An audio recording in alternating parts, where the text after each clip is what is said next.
Okay, I believe we have as many in as we might be getting, and a few more will be joining, but we'll start. Obviously, we don't want to delay everyone else.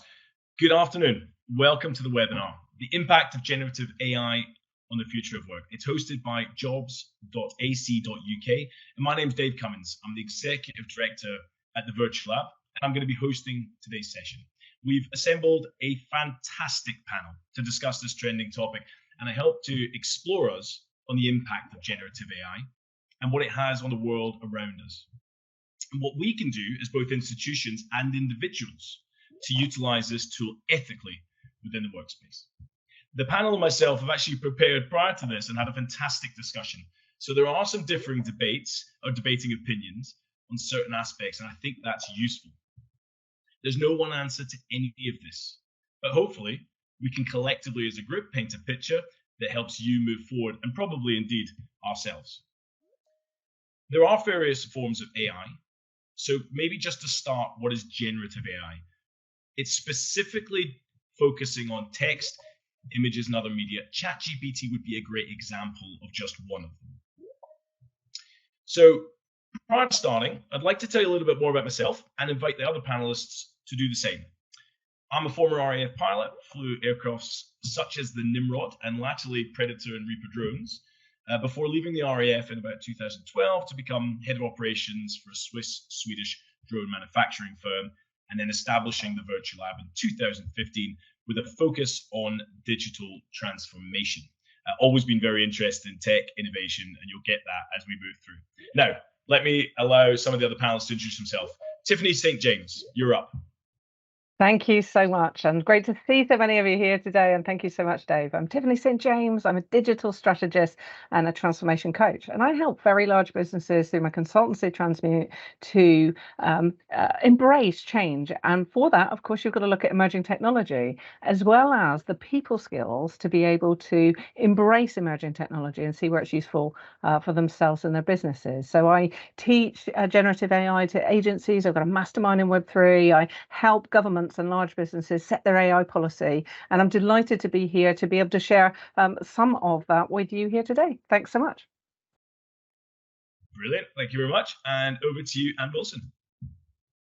Thanks very much, David. I'm an experienced careers leader. I've been working in higher education for a number of years, and I support the staff that support the students to engage and embark on their graduate journeys, so I'm very interested in that side of things. I created my blog, The Career Catalyst, to support women in higher education to achieve their potential. And I'm particularly curious to explore how AI can improve people's ability to secure jobs, develop the skills employees of the future will need, and how we can harness its potential within careers work to maximise our impact. Fantastic. And finally, Tyler Hakes. Over to you, Tyler.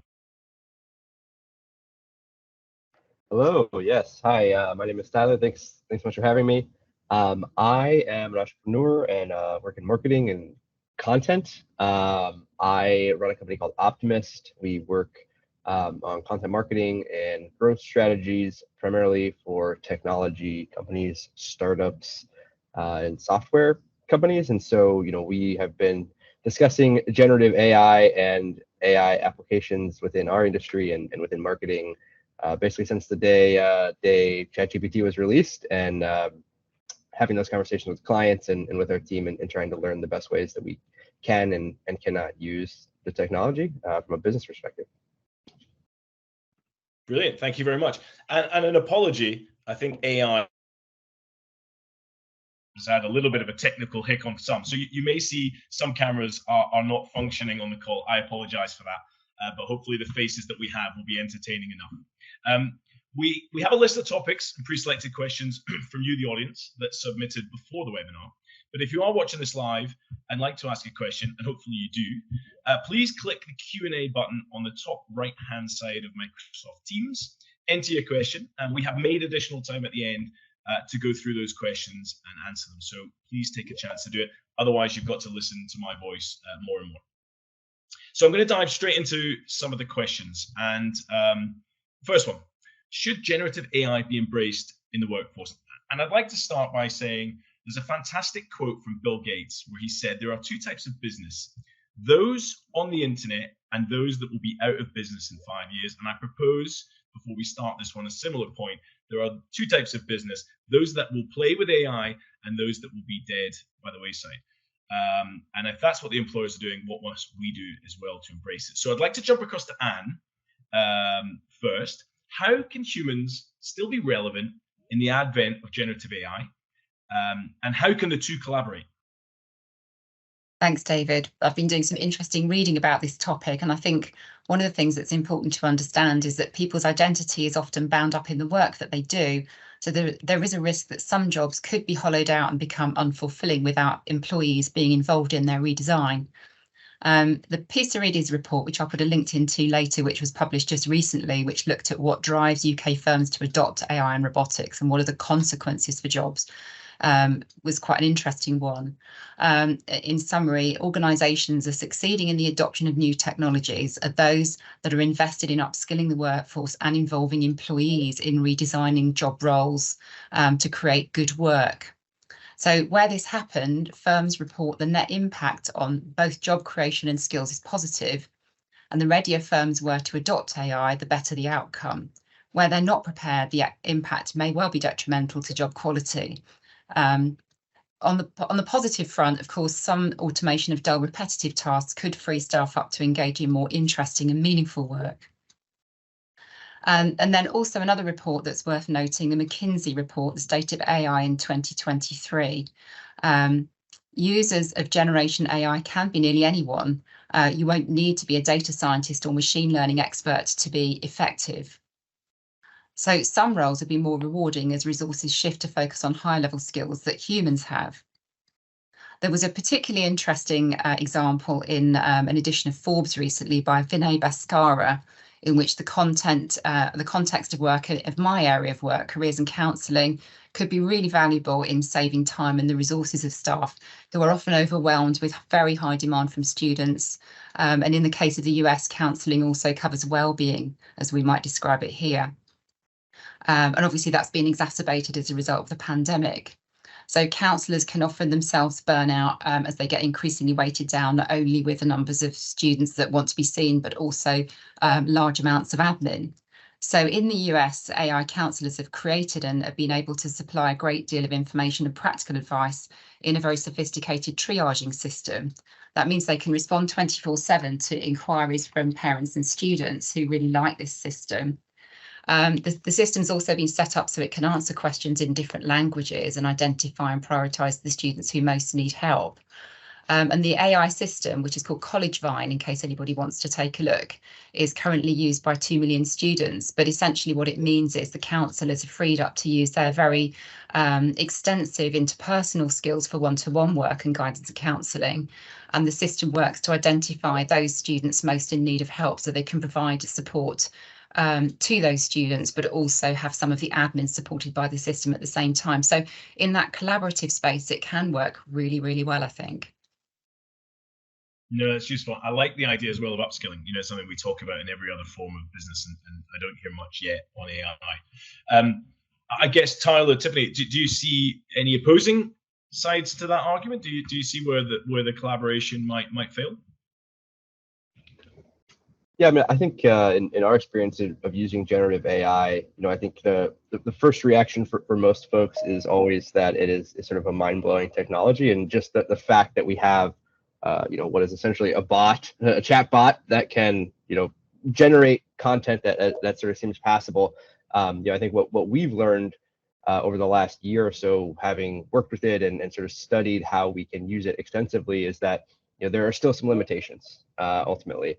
Right. I mean, I think as you work with generative AI more, you start to see sort of the places where it lacks depth or lacks understanding, because it is a trained model. It's not thinking. There's not a reasoning that happens behind it. And so I think going back to the points that she just made, I think there are many use cases for AI right now, but I think what we're seeing is that some of the limitations are also being exposed. So if you've ever read content on the internet that was written by AI, in many cases it can be sort of painfully obvious that it was generated by AI. And so I think that's sort of the state of play in my mind, is that we have sort of this this fundamentally transformative underlying technology, but at its current state, there are still some limitations in terms of like the actual output and what it can be used for. I do think like the applications of sort of assisting in work or removing some of that tedium, handling some of those monotonous tasks, data analysis, things like that, that it can clearly, it's clearly superior at those types of things. Whereas more of the creative work, writing, design, that kind of thing, I think it's just not quite there yet, in my experience. I sit in a very lonely remote work environment where ChatGPT serves as both my boss, my psychologist, my PA, and all of my staff. And your point is really valid, that it's not quite 100%, but I've never had any one of the above be 100%, including myself, although I tell everyone I am. Tiffany, you must have an opposing or a supportive argument there. As long as it's not your master, David, right? As well as all the other roles it has within you. So yes, I guess what I'm seeing from businesses that we're working with, they are stopping perhaps the implementation because their teams aren't trained on it. They're risk averse, and essentially their legal teams and the teams that defend GDPR and IP are the teams in larger businesses, which perhaps creative agencies and content agencies are serving up imagery or text or helpful supported things that we all recognize on this call that generative AI can do. And some of the larger businesses, until they kind of work through their AI policy, until they've got that, their legal teams are the people that are kind of stopping perhaps the integration of that. And we've seen a couple of cases, and we know that law sometimes lags behind technology in terms of you need those use cases to change the legislation on things. So that's what I'm seeing, if that's helpful. No, it is, and I think we all certainly this year have been talking a lot about legislation. So I'm hoping we'll come back to that. There is a slide available. I'm hoping our technical skills have not killed us on this. And if they could bring up that slide on business user cases, would be fantastic. While I ask the question to Tyler, what's the potential of generative AI in the future? Where can we go? Yeah, I mean, I think that's what's most exciting to me personally. I think where we're at right now. Again, my take is sort of we have this transformational foundational technology, and I think it is only going to get better. I think ultimately at the end of the day, they're going to continue to train the models. They're going to continue to expand that technology. The hardware that it runs on is going to improve, and so the models are only going to improve in my mind. And so I think that's actually a really interesting way to think about it, is that this is sort of the new floor, right? This is sort of the floor of what this technology can do, and so it can really only get better. So I think when we look into the future, I think first of all, the creative work and the kinds of things that we do at Optimist and with our clients, I think for better or worse, AI is going to get better at doing that. And so what that's going to mean is it's going to elevate sort of the expectation of work across the board. It's going to sort of force us as creative individuals to do better work, right? You have to sort of be able to beat the new floor that is being established by this generative AI. I think that's going to be a challenge moving forward, but it's also a big opportunity, right? I mean, I think it's going to sort of force us all to create better work and sort of innovate in the ways that we create, the content that we write, the images that we produce, all of the work that goes into it. I think that's going to be a big part of it. The other thing that I think is going to be especially interesting is we're seeing sort of the generalized version of this. So I'm sure many folks on this call have at least spent some time tinkering around with ChatGPT, which again is pretty mind-blowing when you first use it. But when you start to think about, okay, now what if you dedicated that same technology, but you really built like a purpose-built platform that was designed to do a specific job or within a specific industry with that same level of technology and training, that's where things get really exciting. And so I think, in the future, what we're going to have is more of a fragmentation there, where there are, it's not just one ChatGPT or one Google Bard. It is, a universe of specific bots or programs in AI built to do specific things. And then from there, I think we're going to see some pretty exciting things in terms of how it's able to execute and strategize. No, excellent. And yeah, I couldn't agree with more. I thought you were leading me in to talk about some of my products, but I'm not going to go there. The right image on this graph I find really interesting, and this is where ChatGPT in particular has outperformed. There it passed the bar, and that's ChatGPT 3.5. For anyone who knows the difference, 4 is even more incredible. But it's just showing that the forecast for AI to exceed the human brain collectively is coming, and we're already there in so many places. And I think Tiffany, you said about it being my master. It is most certainly my master at times. And I, I'm not ashamed to say I've actually used this for an argument with my wife, where it said AI said I was right, and so she couldn't disagree with me in the discussion afterwards. So Anne, Tiffany, maybe open to both of you. Where are we going? Where is this taking us? Super interesting. Like I mean, go for it, Anne. Sorry. You go ahead. It's interesting, isn't it? So I look at it through several different lenses, and I guess the because we could equally have a debate for the rest of the hour on where we all think this is going, but it's really interesting in terms of looking at it through different industries and different industry slices. And I guess the first one that I'd like to talk about on this is in terms of recruitment, if you like. And essentially we've seen some legal cases already where people have fallen foul of using AI in recruitment, but actually when that story's been properly unpacked, you realize that they've used biases to utilize the AI tool, that you shouldn't be using biases anyway. There was a case that's recently come to fore where a woman didn't get a particular role, and she went back into the application and changed her age within that, and therefore was then perhaps accepted for interview within that. But actually that's about bias, that's not about AI. So if you see these stories in recruitment, it's really interesting, I think, and useful to kind of unpack them and say, actually, is it the human process in this rather than the AI process within that, in terms of making sure that your policies are right and appropriate when you're using these particular tools. So I just wanted to call that out particularly. And I don't know if there's anything else you want to add on that. No, I think before I go to Anne, I think that is really important. And the question of how we tune our questions to AI is important. But I think where the AI funnels its information from, we all hear of Elon Musk talking about having a very balanced version. And is there a left or a right leaning? And therefore, what it would do to our kids if we're on this thing all the time? So I do think from a political perspective, from a bias perspective, there's some really important aspects we do need to cover. And sorry. Go ahead. I was going to say that the companies further on in one of the reports I was reading that are succeeding in this are the larger ones, inevitably with greater resource to think about these things, but actually really thinking carefully about their strategy and their mission before they rush into thinking, what's the tool that will fix this? And so that bigger picture thinking before you look at the design and what the opportunities and the limitations of those kind of products can actually bring to the table is really important to consider. And I mean, if you look at the issue of bias, I wonder, for example, you've got probably, I had to hesitate to say this, mainly men designing the content of these things so far.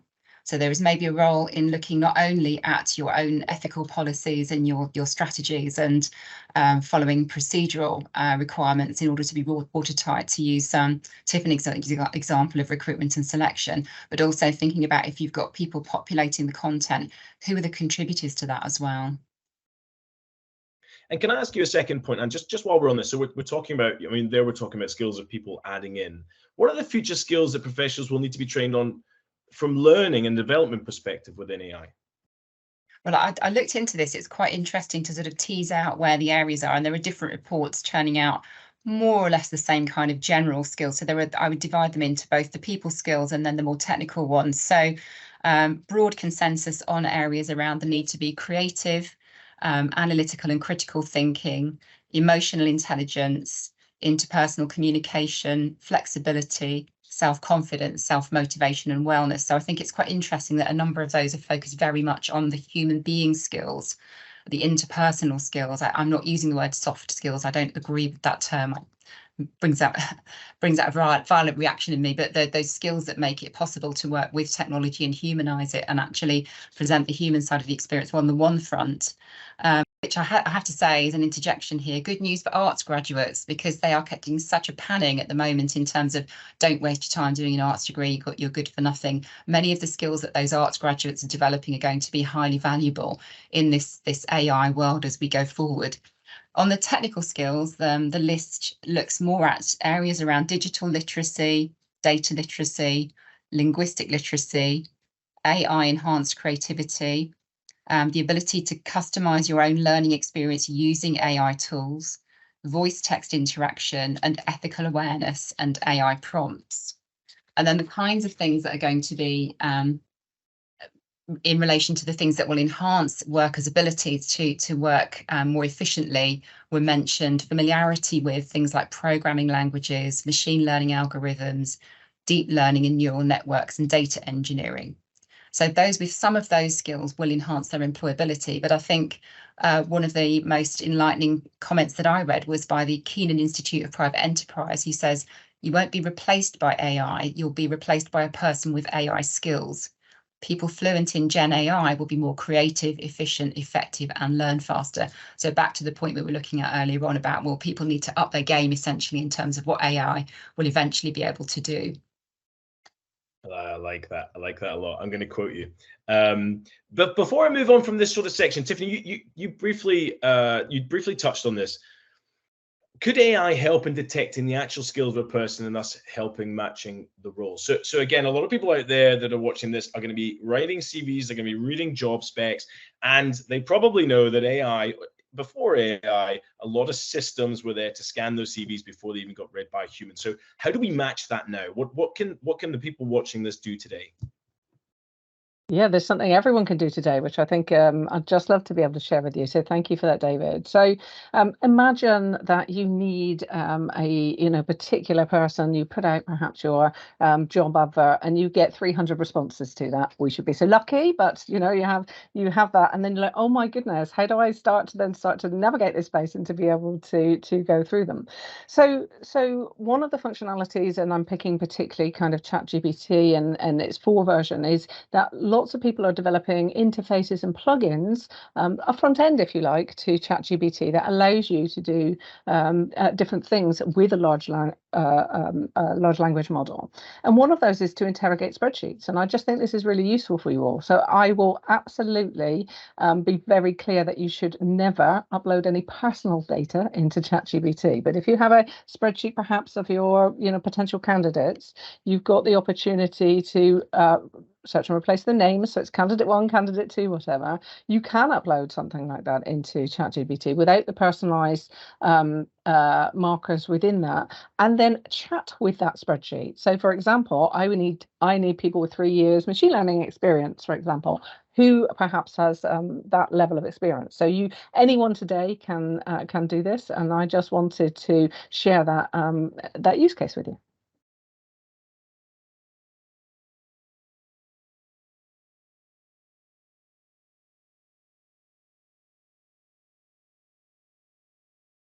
I imagine it's gone back to you, David, but you're on mute. I just thought I'd pick that up. I can't believe I got myself with that. I was just saying, it's a massive point. I mean, GDPR in the real world is painful enough. GDPR in the AI world, I can only imagine the hurdles we're going to have to cross. Thanks for that. Just a reminder, we've got about 15 minutes left. So if you've got specific questions for the panel, pre-questions are brilliant, but we've obviously been talking. It must be circulating some brain juices. So if you've got questions, get them in the chat. I know you've been sitting there very quiet, Tyler, so I want to come to you and specifically focus on how can generative AI be utilized within the workforce. So now forget getting the job. How can it be used within? Will it replace jobs or enhance productivity? And I guess maybe I want to add something. Personally, I don't think about jobs being replaced. I think Anne might have even touched on this. But I think about the potential future. I think about endless opportunities. I think about robotic humanoids. I think about a commonplace where they will do the dull and the dangerous, where AI will finally exceed the human brain potential, where we won't have aging, sickness, poverty. And then maybe I'm creating a panacea in my head, or maybe I'm being completely foolish and thinking too highly of it. But that's where I see us potentially. And I know it sounds enormous. So Tyler, over to you. Can AI replace human workers? I think that's a great setup, and I think that's sort of where we're at right now, at least with the kind of knowledge work and the things that we're doing and sort of the spaces that we work in. I think AI at this stage is generally augmenting the abilities, the productivity, the creativity of humans. So I think that as of right now, we're not using AI rather than hiring writers, but there is sort of an expectation that our writers, our team across the board can be more creative, more productive, more efficient by using AI. And so as we discussed earlier, I think that's sort of the reality that we're entering into right now, is that using AI and its impact on your personal productivity and your personal skill set is going to be a fundamental component for folks who are looking for careers and jobs in the future. I think there's some sort of ancillary effect there. For instance, if we need fewer people on our team because they are each more efficient or more effective, that could, for instance, impact roles in the future, right? There could be less overall work within our particular team. So I think there's some potential there for sort of displacement or sort of necessary reskilling, depending on sort of how that works out. But as it sits right now, I don't see that AI is sort of wholesale replacing a lot of folks in the space that we work.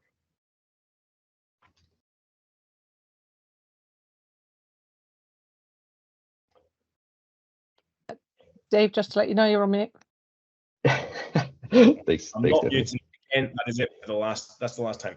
No, I thought that was brilliant. I think before we scare people and they leave, rip up their CVs and go to the beach for the rest of their lives because they won't get work. I guess over to you, Tiffany. How can we ensure that generative AI technologies are harnessed to augment human creativity and productivity in the workforce? So rather than replacing those jobs, what strategies can organizations and policymakers, and even us as users, what can we do to achieve the balance? I think that's absolutely right. Well, I'd urge every business, every organization to have an AI policy to start with, right? And we can talk, if we've got time, in terms of what that might contain in a little bit, but to have that structure so that people, if you have a boundary, people play up to that boundary. So they know what they're allowed to do and not allowed to do. And that's really clear for employees, and to support employees rather than police employees. So being really clear on the boundaries. So for example, using different facilities and technologies, they all have different licensing rules, whether it's the free version or not the free version, about IP. And it's really understanding all of those to create a good policy, and then creates the boundaries for which your employees might be able to use and utilize.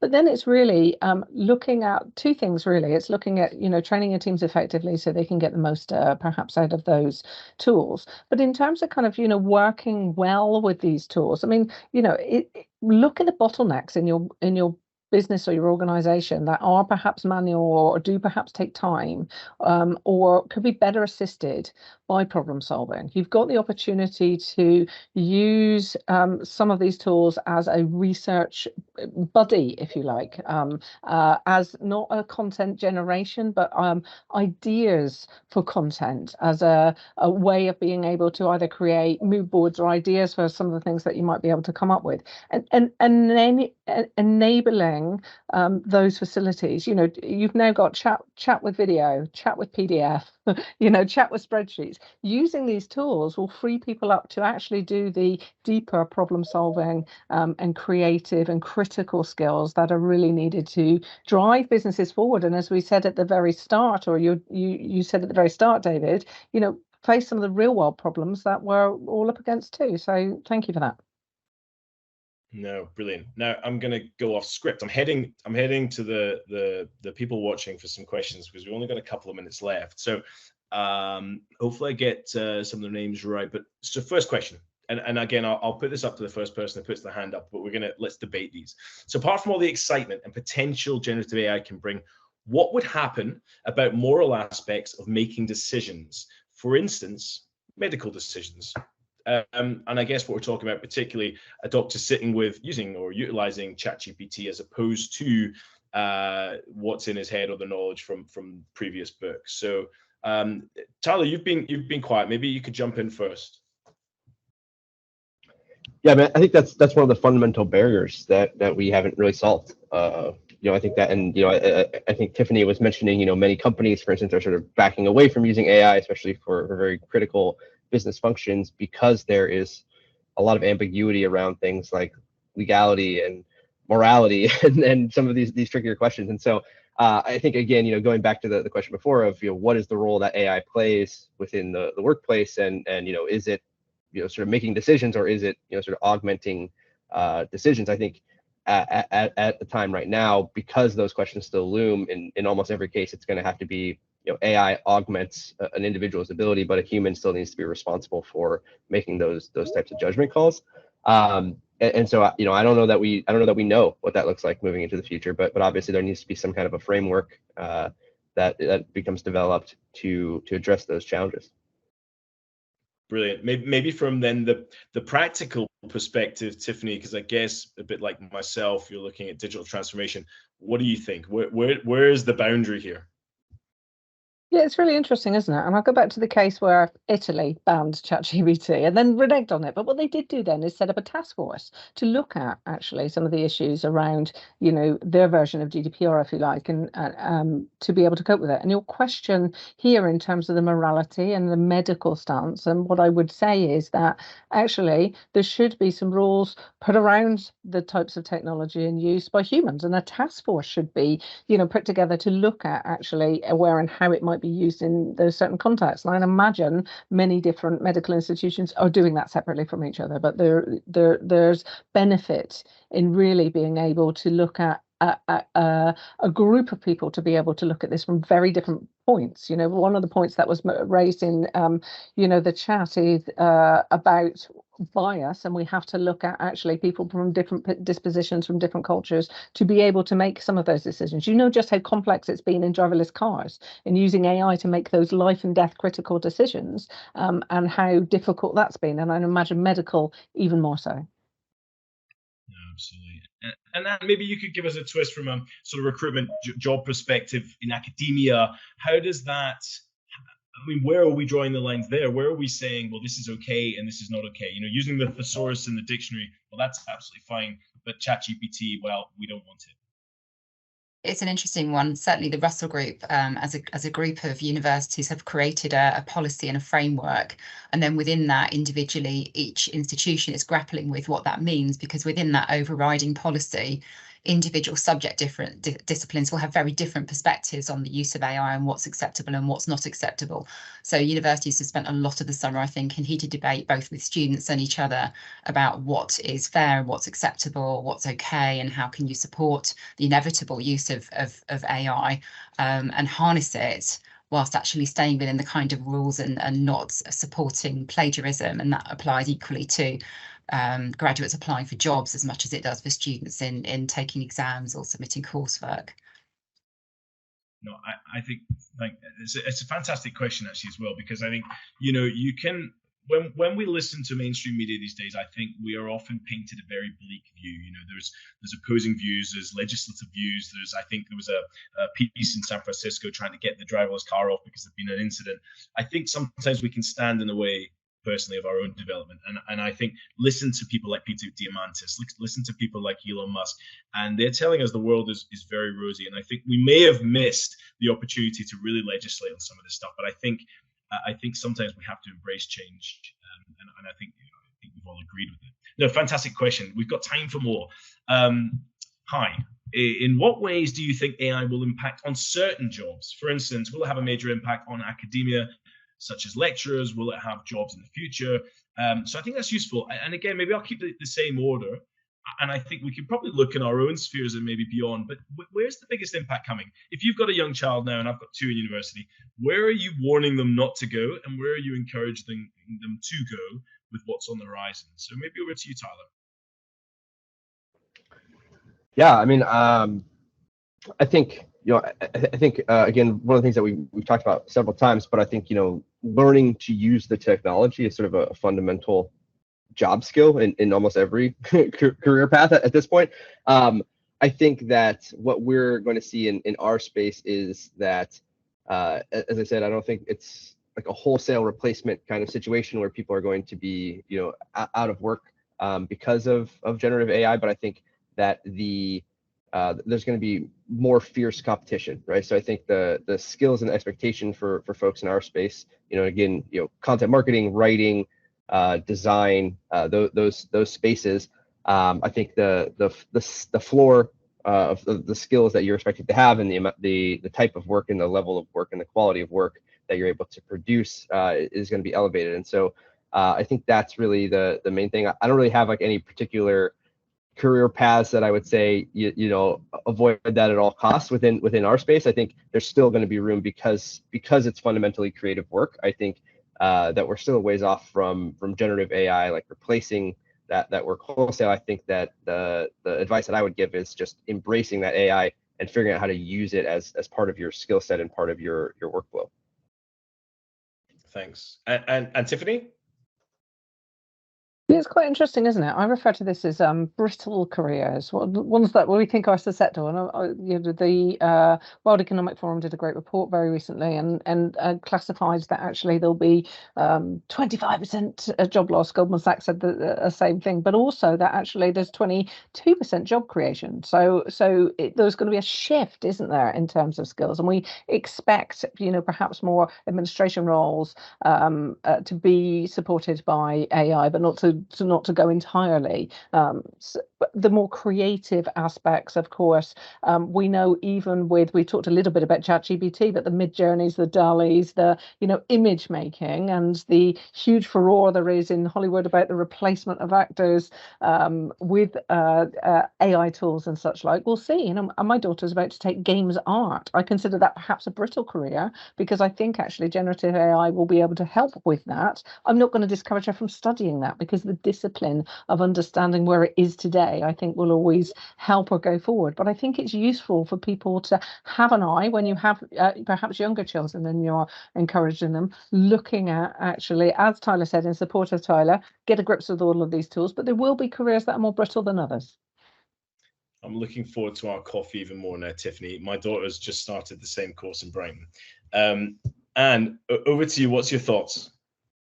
Maybe they know something that we don't know. That's interesting, isn't it? I wouldn't stop any student following any particular thing, but I would suggest that they go into higher education with their eyes open. Some of the data that I've been looking at in a UK report on the jobs of the future, another August publication. August was a busy month, wasn't it, for publications? According to them, the UK will need 1.9 STEM professionals. This is going to sound a bit like 12 Days of Christmas as I read through this. 1.2 million health and social care associated professionals, 1 million healthcare professionals. I have no idea where we're going to get them from.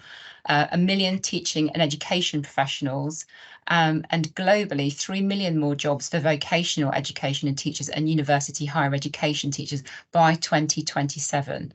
So if you're interested in teaching within HE, I would say the future looks particularly rosy.